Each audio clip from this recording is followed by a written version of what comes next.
Now, did somebody say, "I'm sorry, I didn't mean to shoot your grouse"? No. No? Oh, okay. Which is totally fine. They're tasty. I don't blame them. Yes, they are. I had my first ruffed grouse this fall, and I was impressed.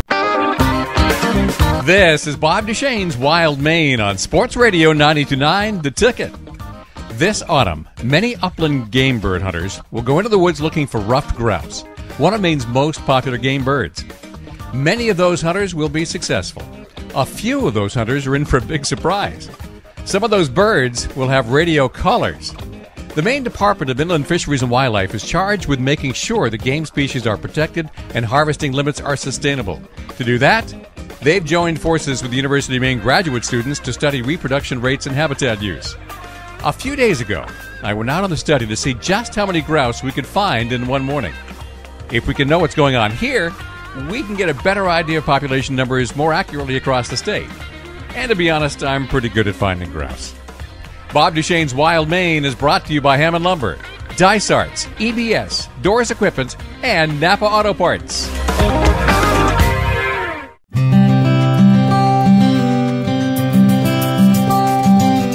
Ruffed grouse. Some people call it partridge because it looks like a European game bird that was popular in Europe at the time colonists came to America. It looked like it, so they called it that. But this one is only distantly related to those, and they are widespread from Pennsylvania all the way up into Canada and over the top of North America to Alaska. In fact, it's the most widely distributed game bird in North America. Maine's got a lot of them, and bird hunters love them. Now, I love them for several reasons myself. I like the way they suddenly explode away when you're out hiking a trail, scaring the daylights out of you. I like the way they often tiptoe across a logging road, thinking that you can't see them. I like the way they get a little bold sometimes. And I like the way they taste in a bed of rice, maybe with a wine and tarragon reduction sauce. You might not know this, but the Maine Department of Inland Fisheries and Wildlife does some of the best scientific research in North America on all game species within the state. We study moose, deer, and bear. We study game birds. In fact, Kelsey Sullivan is IFW's game bird biologist. So if it's a duck, turkey, or grouse, he's on it.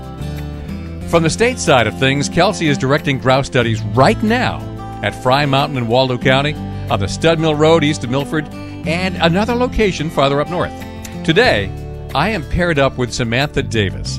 Sam is getting her master's degree at the University of Maine, and she's helping spearhead the research here in eastern Maine. As the show starts, we're in a Chevy pickup truck heading out to conduct an early morning survey. Let's pick up the action. So we're on the county road heading out towards the Stud Mill Road, going by Suncays Meadows National Wildlife Refuge. So Sam, what are we doing today? Today we'll be doing a drumming survey where we go out and at certain locations and listen for drumming males, ruffed grouse males. Yeah. And why are we doing it? This is actually for IFNW, and they're wanting to know abundance within the area. So go out and listen and try to get a gist of how many males we have out there. Is the reason for doing that kind of survey to know how big the population is, how to sustain management of the species as a game animal? Yes. Okay. Kelsey Sullivan, the game bird biologist, put you up to this. Yes, he did. This is one of a couple of study areas because they're doing Fry Mountain down in the Waldo County area. Yes, they are. Okay. And they're doing roughly the same thing down there? Yeah, the exact same protocol. Okay. Do you know what this will be used for? Is it to study this as a sample of what the rest of Maine is like, or is it to use this to manage this particular area? To get a gist of the entire population in Maine. There's also another location up north. I don't recall where exactly. And then I do know they're looking at starting some surveys at Moosehorn. Oh, cool. Yeah. Can I do that too? Yeah. There's some places I know like the back of my hand. Suncays is one of them. Moosehorn is one of them. The Stud Mill Road, where we're going right now, that's one of them. Yeah. So these are my playgrounds, I got to admit to you. So this is your graduate student project? Yes. I'm actually working on seasonal survival and harvest rates. That's one chapter of my thesis. And then I am also looking at drumming males and their habitat, and also I'm wanting to assess their behavior during the drumming season. So still working out minor details on that, but that's essentially the direction I'm going for my thesis. Yeah. Okay. Well, when this project first started this year, you were actually trapping and collaring or with radio collars on certain males? Yes, we're actually radio collaring anything, like every male, female that we caught, to cover, get a good sample size. And just recently I've more focused on the males, but in the seasonal survival and harvest rates, I want to know the entire population and how they handle that. Yeah. Did you have any sense about how this long, hard winter we had may have affected the population this year? It's hard to say. We thought that they would do good because we had really good snow conditions and they snow roost, so we figured that would help them through the harsh winter. But we actually saw here at Stud Mill a steep decline in survival, and we're not really sure what that entails, like why that was. We'll definitely need to have a few more winters before we can assess. Yeah, I mean, grouse can usually just go up and eat buds in the top of trees, and then they go down in the snow and bury themselves, so they're... Right. Yep, so in our minds, they should have done okay this winter, but that wasn't what we saw. Yeah, so. And I didn't see as many this winter, because usually you do see them up at the tops of trees when you're driving the logging roads. Yep. Yeah, I have not seen that yet. You haven't? Not them in the trees, no. Oh, it's kind of funny. I had one walking through somebody's driveway and up into a tree a couple of weeks ago. Oh, cool. Yeah, it was cool. So as you were studying them, how many grouse did you actually catch this year? Between both sites? Yeah. Well, let's just say Stud Mill Road. How many did you get? Stud Mill Road. Yeah. We collared, I believe, around 153, but I don't recall. Really? I don't recall if that was both or separate. Wow. At the start of hunting season, I had 46 grouse collared for sure. I know that. And then by the end of hunting season, winter, and the start of my trapping season this spring, we had a total of 8 birds. Okay. How many of those collared birds during hunting season were harvested? There was only, I believe, 4 or 5 here at Stud Mill. Mm-hmm. So relatively low. Yeah, I'd say that's pretty good. Yeah. Yeah, primary mortality was predators. Mm-hmm. Yeah, since foxes know that grouse roost under the snow and can probably detect the holes, I would have thought that always gave the fox an easy meal when he just traipses through the woods. Yeah, it could. Most of our mortalities that we recovered were avian. Mm-hmm. Okay, so goshawk? Most likely goshawk or owls. Owls, yeah. There's a lot of owls out here, jeez. Yeah. Yeah, we just get a rough estimate of what was the predator, just kind of slimming it down from mammal to avian. Mm-hmm. We hit the dirt road part of the county road, not that far from the Stud Mill Road, and this area in here is absolutely full of owls. I see barred owls out here all the time. If you're out here at night, the saw-whet owls are piping. Yep. Great horns, I tend to get up more on the Stud Mill Road, not so much right in this county road section. You seen a lot of those or encountered them? I haven't at the moment, but usually when I'm driving, it's just to get to where my birds are. And right. It's a kind of tunnel vision. Yep.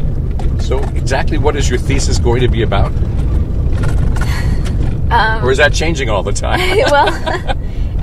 So my first chapter of my thesis will be the seasonal survival and harvest rates of the ruffed grouse. We want to know, how many are being harvested during the winter or during hunting season, and then overall how their survival is and the fluctuations within that.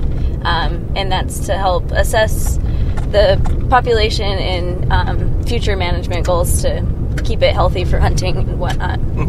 And then my second chapter will be on the drumming males and their habitat selection within, for their log location, and then trying to determine with that habitat that they chose how often they're drumming and if that affects their survival, how that affects their survival. Mm-hmm. What have you learned about grouse so far? Because I guess my experience is wherever they're drumming, that's where they're going to be all summer. They don't go very far from where they settle down. During the off-season of drumming? Mm-hmm. Yeah, typically. They have a radius of about 400 meters, and that's that might expand in the summer. But yeah, typically once they have their territory, they stay there. They don't go too much farther. The drumming is obviously territorial, so they want to keep other males out of the territory and attract females. Yes. How big a territory do they try to keep males out of? About anywhere from 400 to 200 meters. Wow. Radius, yeah. That's a big territory. It is, yeah. So they'll have their primary log, and then within their within their radius, they'll have secondary logs, and that's kind of where they'll duel with other males to keep them at bay. Now, do they actually just try to drum away the competition, or if they hear somebody within their perceived territory, do they actually go wander off to where they hear it and try to chase them physically? Both. Yeah. They will have drumming duels, and then they will also become aggressive and attack each other. Yeah, certainly a lot of people who wander out during mating season can tell you stories about being attacked by ruffed grouse, which is always funny. Yes, that is. Now, have you been attacked? No, not yet. I'm sure it's coming. Yeah. Now, you were out in Colorado. Yes. Ever get to the Black Canyon of the Gunnison? Actually, I lived right next to it. Did you? I'm from Montrose, Colorado. Okay. Now, did those grouse there, the different kind of grouse, Yeah. did they ever attack you? No, they didn't. Man, they attacked me. Oh, really?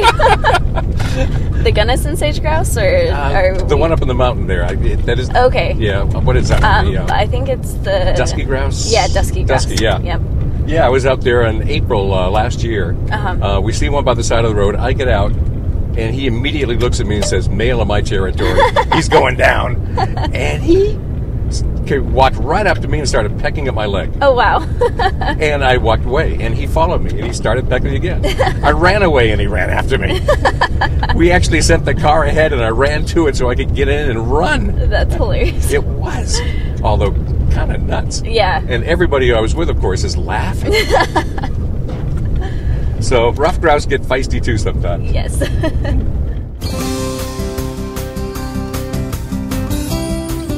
You're listening to Bob Duchesne's Wild Maine. I'm Bob. Samantha Davis is driving the pickup truck we're in. We're going out the county road in Milford and onto the Stud Mill Road in a moment, heading east. In a few minutes, in fact, just about the time the next commercials end, we'll hit our first checkpoint and see if we can detect some ruffed grouse drumming. And if you don't know what I mean by drumming, that's the very first thing we'll cover next. This is Sports Radio 92.9, The Ticket.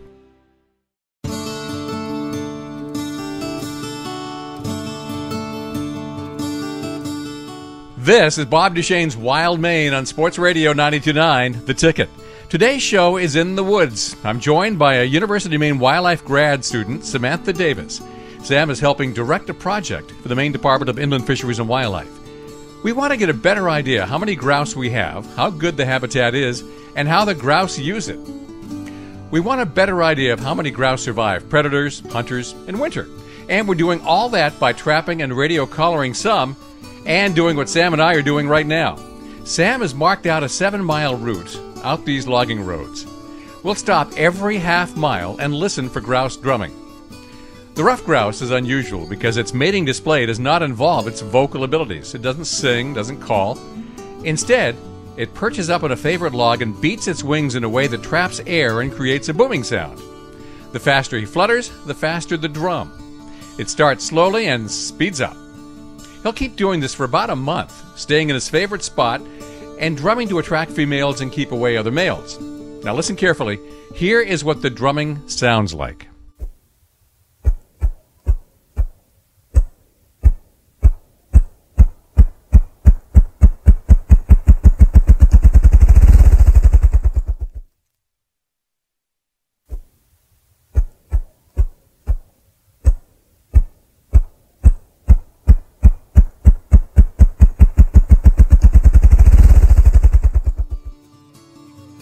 So that's what we're listening for.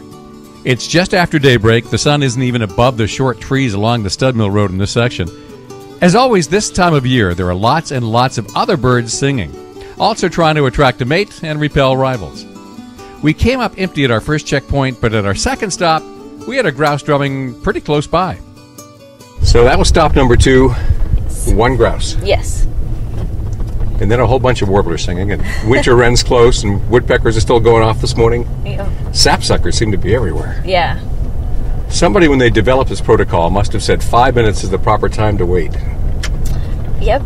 I'm not sure who made the protocol. It might say on here. I do a Bicknell's thrush survey where they make me stay in one spot for 20 minutes. Oh, wow. Yeah, by the 15th minute, I'm pretty bored. Yeah. Yeah, 5 minutes is a good duration. Yep. I find when we walk in on males that are drumming, and when we're trying to locate their drumming logs, it takes about 5 to 10 minutes before they'll drum again. And of course, you're trying to sneak up on them, so they know that you're coming. Yeah. They get a little more leery. You may get leery, but it's their territory, and sometimes I would think they'd get rather bold. Sometimes the ones I've found so far, they just leave when we walk up, because we sit there and they can watch us, so then they know that we've kind of figured out where they're at, and I don't think they like that too much. Right, stop number 3.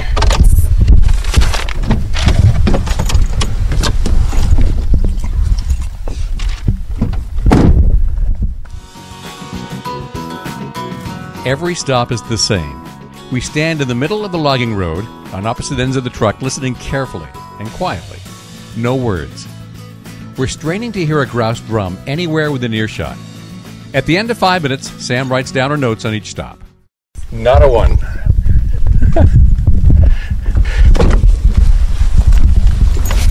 No, added a few more warblers to my list. Yeah. Palm warbler was confusing me for a moment. Yeah. Because I'm clearly rusty. Oh. He was singing more sweetly than they usually do. And the ruby-crowned kinglets for the first time this morning, so they popped in. There you go. First magnolia warbler of the morning. Yeah, I would imagine here you definitely need to know bird calls more than site identification. Yep. It's made me lazy, though. I don't even bother to look most of the time. Yeah. We're up to the 4th out of 15 checkpoints. Only one grouse so far, but on this stop, we did have one strange noise. An American bittern, which is a large, well-camouflaged wading bird that makes a weird sound like this.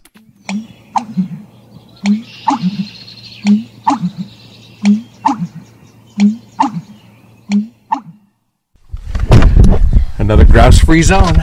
Yep. American bittern was funny, though. Oh, yeah, that. Yep. Yep. I recognize that. We heard that on one of the surveys we did a while back. Yeah, I couldn't remember what it was, though. There's a bunch of them out here. Yeah. And there was a brown thrasher just down the road, and they're not all that common out here. Oh, cool. The warblers are really starting to wake up. That's good. Yep. Woodpeckers are... Downies join the chorus. It's hard not to get distracted and just listen to them. I know. I can just stand out there for 5 minutes listening to everything and waiting for the grouse. Yep. I'm easily entertained, apparently.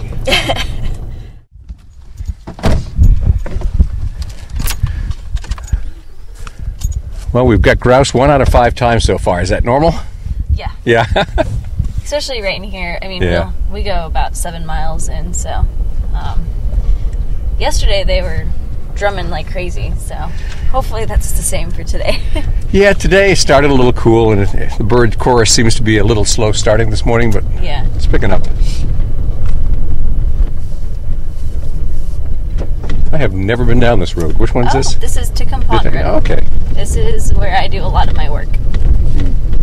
All right, stop number 6.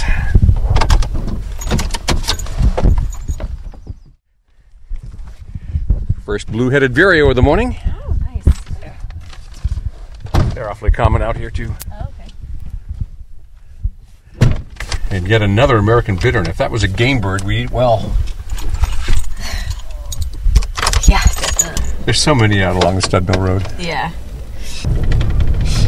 I'm astounded we haven't had a hare out yet this morning. Oh, yeah. Don't you usually see a lot of snowshoe hares? Not No, typically. really? I saw a lot this winter when I was out snowshoeing, or out here, but I haven't. You don't see them much on the roads. Huh.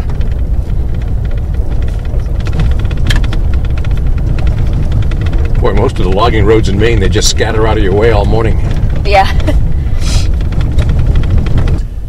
All right, stop number 6.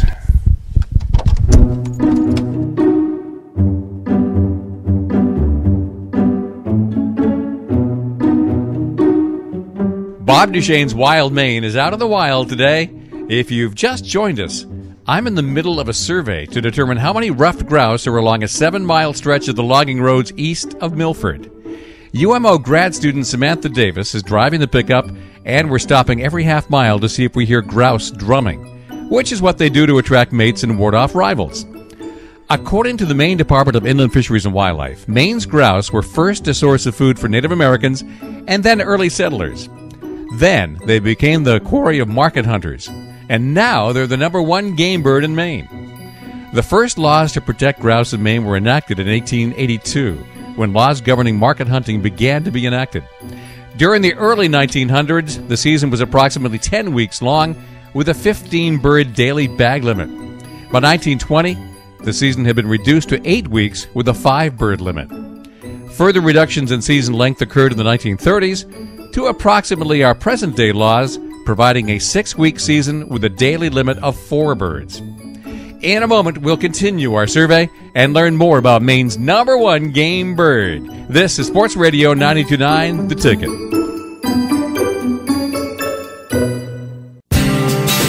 This is Bob Duchesne's Wild Maine. Saturday mornings at 9, Sunday mornings at 8 on Sports Radio 92.9 The Ticket.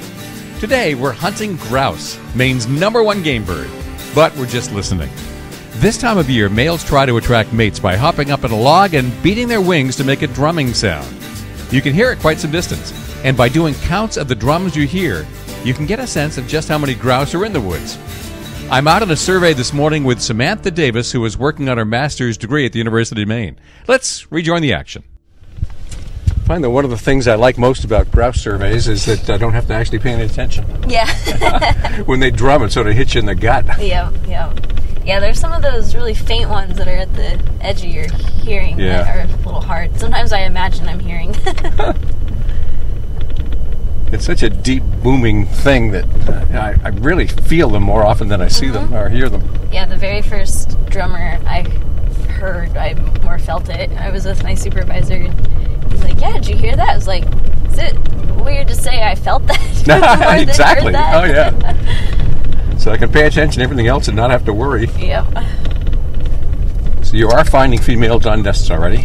Yes, we are. Well, that makes sense. They'll start to hatch out in about beginning of June? Yes. Once again, according to IFNW, home ranges of adult females are roughly 30 acres. Juvenile females can have home ranges exceeding 100 acres during the winter. The male's territory is roughly 10 acres, depending on how good the habitat is and how close other male territories are. The male's territory generally consists of a drumming log, some pretty good cover, and a source of food and water, and that's about it. Once established in its territory, a male may never venture more than 600 to 800 feet from its drumming log the rest of its life. Both young males and females can disperse several miles before finding suitable habitat to set up their own home ranges. We've started the day pretty early, and the yawns are kicking in. Do you normally drink coffee? Yes. Starting to miss it? Yeah. These early mornings have to be a routine for you for a while. Yeah, they have been.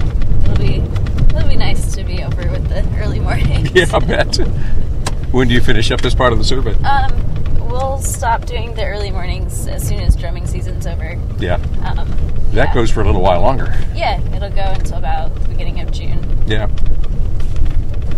So it is nice to be out here this early. It's just a little difficult to get out of bed at times. Yeah. My comforter can be quite convincing to stay. Yep. I set my alarm for 4 this morning, and I woke up naturally 2 minutes before 4. Oh, okay. I looked at the alarm and said, "Perfect." Yeah, I usually have to set like 3 alarms to get up. Okay, which one is this? This is number 9, 10? 9. 9. Yep. Okay. Number 9.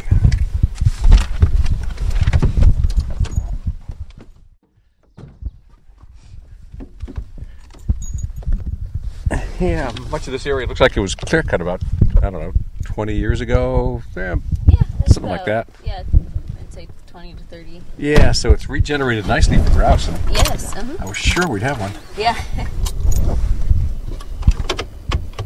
Have you seen a drumming log before? Yes, but not in a long time, actually. Yeah. We had a male up here that was really close to the road that we actually went in and located his log, so maybe if he's around we can try to sneak up on him after the survey. So how do you actually catch the grouse? We use drift fences, so they're called lily pad traps. I've also heard them called cloverleaf, but lily pad seems to be the common term. But yeah, so essentially it's a drift fence. It's a 50-foot chicken wire fence that we set up, and the grouse will walk into it, and instead of jumping over it like they're totally capable of doing, they follow it, and we have 2 trap bodies on either end. Mm-hmm. Is it like a trap box or something? It's not a foothold. No, it's wire. It's like a cage kind of, essentially, that they walk into, and then it has a net over the top so they can't fly out. Mm-hmm. And we brush it up really nicely so it's protected from predators and the elements. Yeah. And we check it twice a day, morning and night. Still important for you to get there before the fox does? Yes. Very much so. I can just see the expression of the fox's face. Yeah. Well, what do we have here? Yeah. Did you catch anything else besides grouse? We have had a raccoon in one. Mm-hmm. It was just a little pup that got in there. I've had some woodcock in there. Mm-hmm. That was really exciting to be able to hold one of those. They're so tiny. And then I think that's really the only bycatch we had here, and I don't recall if Fry Mountain had any in particular. So. Yeah. And this is number 10. 10, yes. Okay.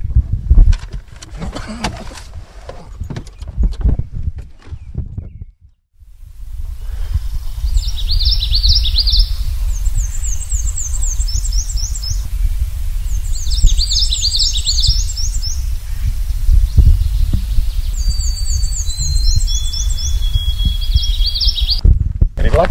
Yeah, there's a trimmer out there. I heard him twice, right, when we first started, and then he just did. Right towards the end. Yep. Yeah. Mm-hmm. Yeah, I was right at the edge of my detection range. Yeah, I heard just the trill, Yeah, exactly. That I didn't hear him start. Yeah. And it's usually that distance I start to imagine I'm hearing things.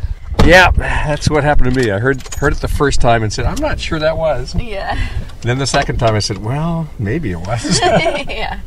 Usually people lose their high-end hearing first as they get older. My wife is losing her low-end, so she can no longer hear grouse drumming or American bitterns calling. Yeah, she's quite chagrined. Yeah. Yeah, we had, I heard there's last year when they were doing the survey, somebody ended up not being able to hear the grouse either. So it was good to find that out beforehand and exactly. sending that one out by themselves. Is that an older person or just? It was a student actually, so they just didn't have that lower range. Yep. I was nervous at the beginning that I might not be able to hear them. Just I don't know. It's like that would be my luck, not be able to hear them drum. Yeah.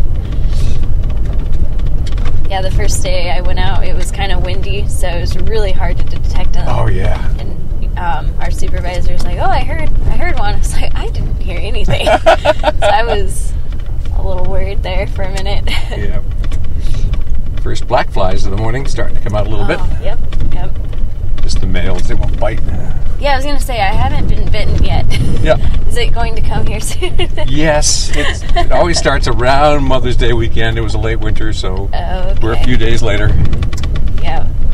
And usually the males are out for a week ahead of the females, and so they annoy you, but they don't really bite much. Right. Well, that's good to know, because I've been like, well, I don't know what the fuss was. Like, they're just obnoxious. They're not biting. Yeah, give it a week. Yeah, well, glad I'm forewarned now and not get a rude awakening. Yeah. 13? Yes. 13, okay.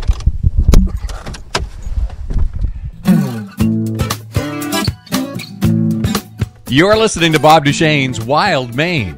We are now at checkpoint 13 out of the 15 stops we're making. UMO graduate student Samantha Davis and I will see what's here, and we'll meet back up with you in a couple of minutes while the sponsors get what they paid for. Also on the way, is this morning normal? What did we learn from all this today? This is Sports Radio 92.9 The Ticket. This is Sports Radio 92.9 The Ticket with Bob Duchesne's Wild Maine. Ruffed grouse is the #1 game bird in Maine. Hunters harvest hundreds of thousands every year in Maine. Right now, the surviving grouse are out there making babies. And we're listening in. Samantha Davis is a grad student at the University of Maine, and she's a key researcher for the Maine Department of Inland Fisheries and Wildlife as they study grouse and determine how the population is doing. We're in the field this morning listening for drumming grouse and wondering why predators can't hear the same thing we hear. Since there are a lot of predators that would eat this in a heartbeat, Yes. Especially owls, why is it that they can drum so loudly and advertise their location and don't bring the predators in? Well, that's what I hope to get at. I'm wanting to assess what habitat they're selecting to be able to do that. I have acoustic recorders out on the drumming males right now to record their drumming rate, how often they're drumming, and associate that with their habitat. So essentially I'm trying to get at if maybe they're making a decision if, maybe a more dominant male has a better habitat selected and he's able to drum more frequently than, say, another one that had to choose a subpar habitat.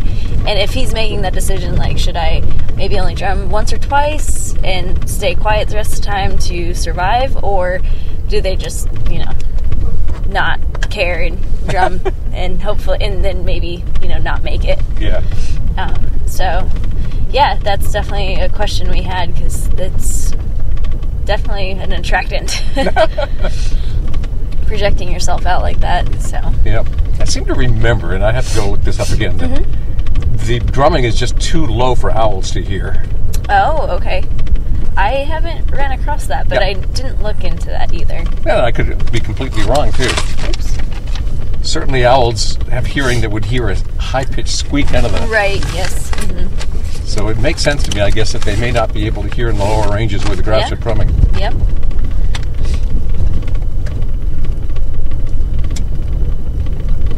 There's also the motion aspect of it, too, because they're very, Oh, yeah. sit still, don't move, and that's a lot of movement that they're doing. Yep. Oops, hawk. Oh, yeah. The broad-winged. Man, where's my camera? Boy, he's Wow. really ignoring us. There he goes. Yeah. That is cool. Yeah. Oh, They love roadsides. yeah.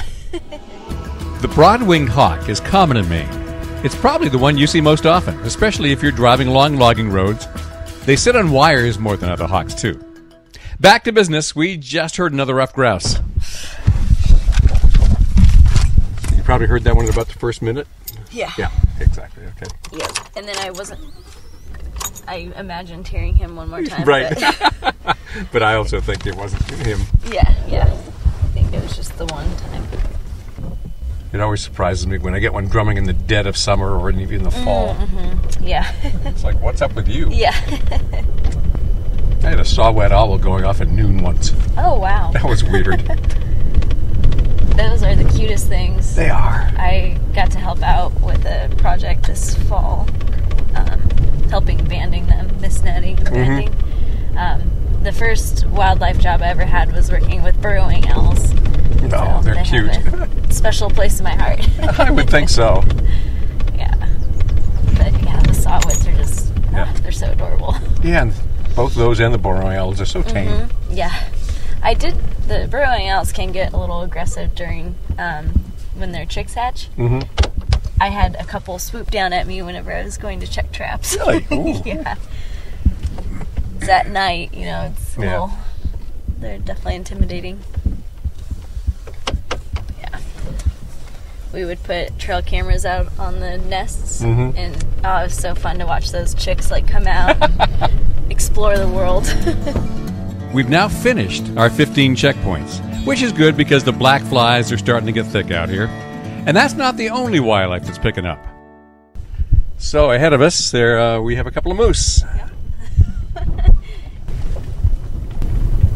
Perfect timing. We were just talking about them. Yeah. With the mic off, we were talking about the fact we don't see moose out here all that often, though we see the signs all the time. And now there's looks like a mama and yearling. Yep. And I think they're aware, but they're not paying much attention yet. No. Now they're attention. There They're starting to trot. Not looking back much, though. No, and still using the road. Yep. There we go. And now we get their attention. Of course, it's a yearling. Doesn't know what to make of us yet. Yeah. Aww. Mama knows. And now they'll just melt into the woods and disappear. I It's know. like, how do they do that? I'm impressed that they can move through the woods here. Yeah. Even me, I have a hard I know it. time. I'm told they just bowl everything over. Yeah. But when I get a big moose with a big rack, Yeah. and I look to where he disappeared in the woods, and it's, how did you do that? Yeah, I know. It's impressive. So you take this data and you go back to your room and enter it all and finally get breakfast and coffee, or what's your morning routine? Yeah, typically. So my technicians who are out right now, they are tracking down some collared males to try to locate their drumming logs, and that takes much longer. They'll be done around 8:30, and then any other male that they hear in the area that's drumming, they also try to locate them to get their log locations, try to get a sample of both collared and uncollared males. And then typically when that's done, they meet back up around 9 or 10 o'clock. And then from there, we start doing general locations on our collared grouse. And that just entails using the radio telemetry, going in and just getting their location and for the day. And then with that, we'll use... I think we'll most likely use that with spatial analysis and see what kind of habitat they're using on a general day. But yeah, so I don't know, it varies on what I actually do on a daily basis. So today we'll go back to campus. I will do some data entry, fill the truck up with fuel, all the house cleaning duties. Right. And then I will come back out to move my acoustic recorders. I have 2 at each site, so I'm swapping them out every 3 days and moving them log to log, and downloading any data that we've recorded so far. Now, when you say acoustic recorders, they automatically turn it on and off depending on what the noise level is, or I have them programmed to turn on at a certain time, so I have them starting at 4:30 in the morning, and they'll run for I believe I have it set for 4 hours, so they'll turn off at 8:30, and they record any noise at during that time period. So I usually get the woodpeckers and, and everything like that. Yeah. So and then I have gotten a few grouse on there, so that's exciting. I haven't gone through all of the data. It would take too long, but they are working. So good. Yes. Now, when a hunter takes one of your grouse in the autumn, and it has a collar, I assume there's a name on there saying, "Please return this." Yes, it does. It says University of Maine, and then it has a phone number to call, and that phone number goes to my supervisor, and he records any that are taken during that time, and gets general information from them, like the general area that they were at, and if it was male, female, which we can also look up. But he just gets the general idea of where it was taken from. So, and then they also have lake bands on them, which has the same number and contact information. So. Now, how many of these hunters are surprised when they take it out of the woods and say, "What is this?" Yeah, fairly, quite a bit. Like I said, we had about 4 to 5 get taken this year, and very interested in what's going on. Yeah. Did somebody say, "I'm sorry, I didn't mean to shoot your grouse"? No. Oh, okay. Which is totally fine. They're tasty. I don't blame them. Yes, they are.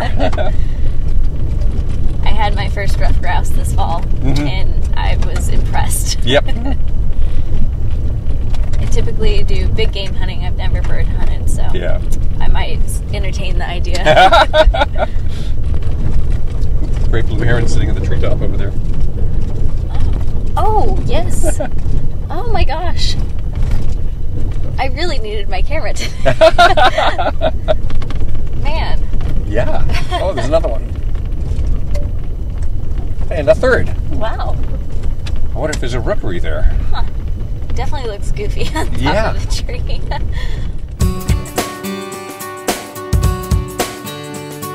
The morning is nearly at an end. We've encountered grouse, moose, and a sudden colony of great blue herons. Pop quiz: just how many ruffed grouse are taken by hunters every year in the state of Maine? Whatever you guessed, guess higher.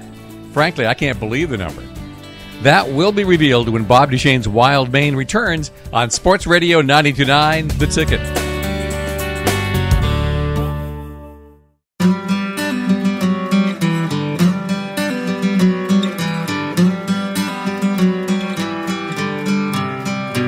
Welcome back to Bob Duchesne's Wild Maine. The Maine Department of Inland Fisheries and Wildlife is in charge of being good stewards of our natural resource critters.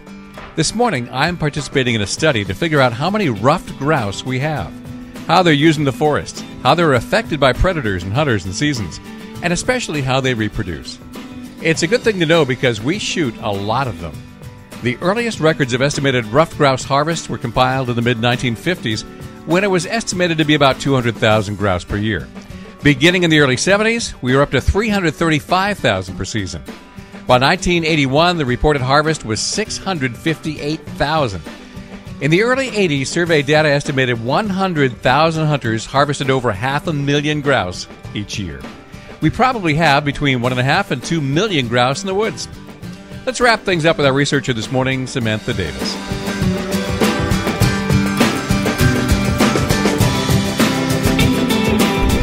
So we're heading back out on the county road, almost back to pavement.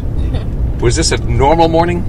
Yes, it was. Mm-hmm. Yep. No surprises. No. Except maybe a couple of moose. Yeah, that was a nice surprise. Yep. And that was about the average number. On 15 stops, we had 4 or 5, probably 5 grouse. Yeah. Yeah.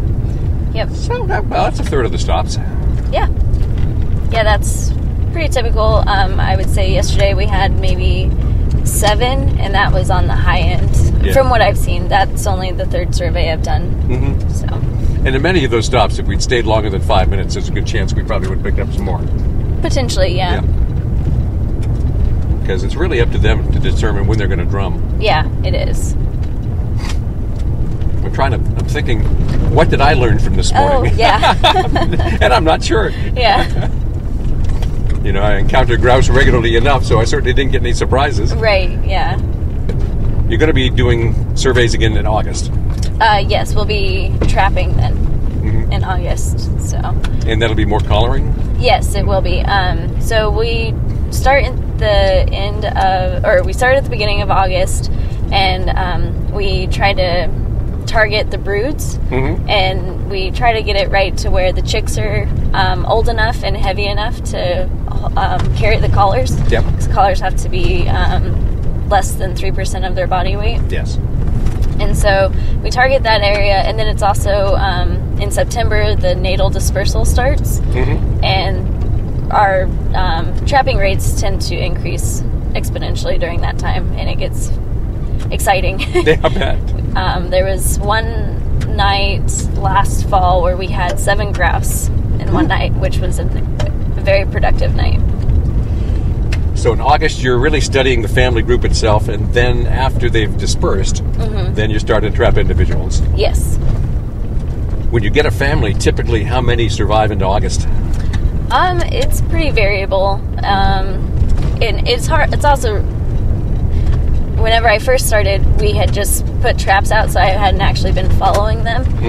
So it's hard to say if you can assume you caught a brood, but it's hard to say if those are actually all from the same clutch or if they're just individual chicks that happen to end up in the same trap together.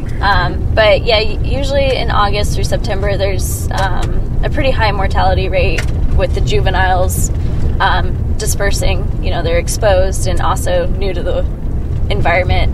Yep, they start out pretty stupid. Yep, pretty much. And then you have hunting season, which also knocks out a bunch of them as well. Yes. So it's a popular game bird in this state. It is, yes.